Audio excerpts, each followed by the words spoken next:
Hello, my name is Laura Ann Ewald, and I would like to share with you today my series of books on storytelling, the power of story. The power of story, using good storytelling to make a lasting impression.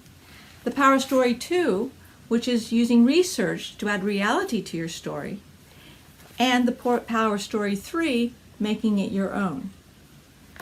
The first one deals with what storytelling is and how important it is to us as a human race. We use story and have for years.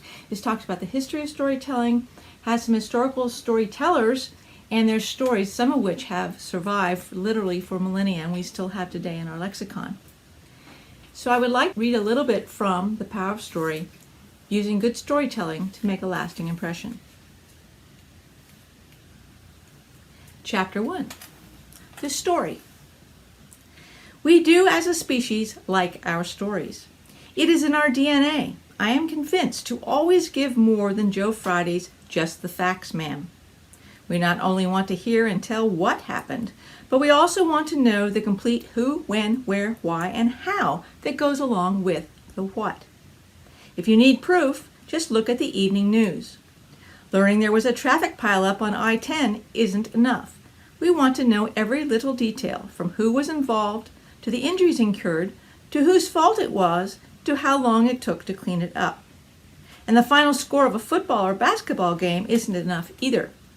We want to know exactly why and how one team won and the other team lost, and what all the players and coaches have to say about it.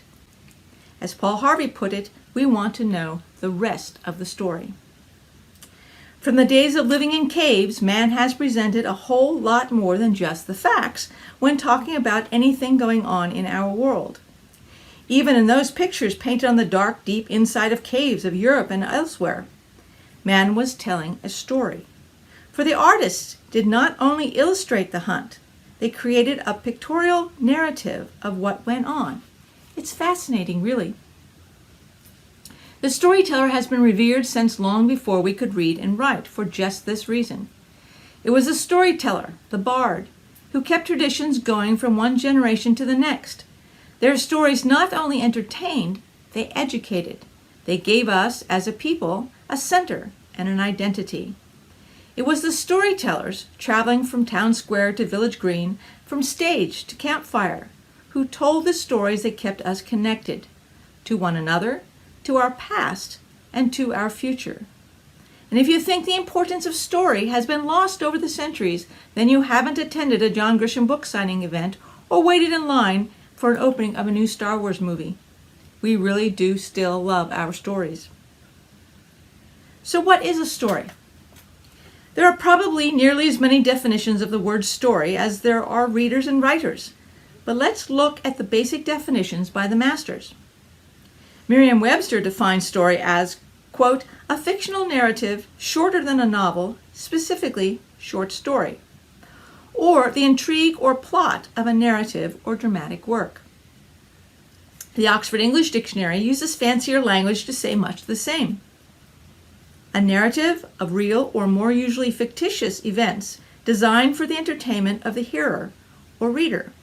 A series of traditional or imaginary incidents forming the matter of such a narrative, a tale. So whether we are talking about prehistoric pictures painted on cave walls, a dime novel, or the latest and greatest from the New York Times bestsellers list, a story is a narrative concerning the who, what, when, where, why, and how of a character or event, real or fictitious. And we, human as we are, want to know the details. And that's why U.S. retail bookstores alone sold $10.73 billion worth of books in 2017, which doesn't include ebooks and other online sales from sources like Amazon. This is really good news for both readers and writers. I think C.S. Lewis said it best when he said, "The value of the myth is that it takes all the things we know and restores them to the rich significance which has been hidden by the veil of familiarity. The child enjoys his cold meat, otherwise dull to him, by pretending it is buffalo, just killed with his own bow and arrow. And the child is wise. The real meat comes back to him, more savory for having been dipped in a story. You might say that only then is it the real meat. If you are tired of the real landscape, look at it in a mirror. by putting bread, gold, horse, apple, or the very roads into a myth. We do not retreat from reality. We rediscover it. As long as the story lingers in our mind, the real things are more themselves. Storytelling is in our DNA. We read, we watch TV, we go to the movies. However, we access this thing called story, and we want all the details, fiction or nonfiction. We want the whole story. Now the question becomes, what makes a good story that lasts? From my book, The Power of Story, Using Good Storytelling to Make a Lasting Impression.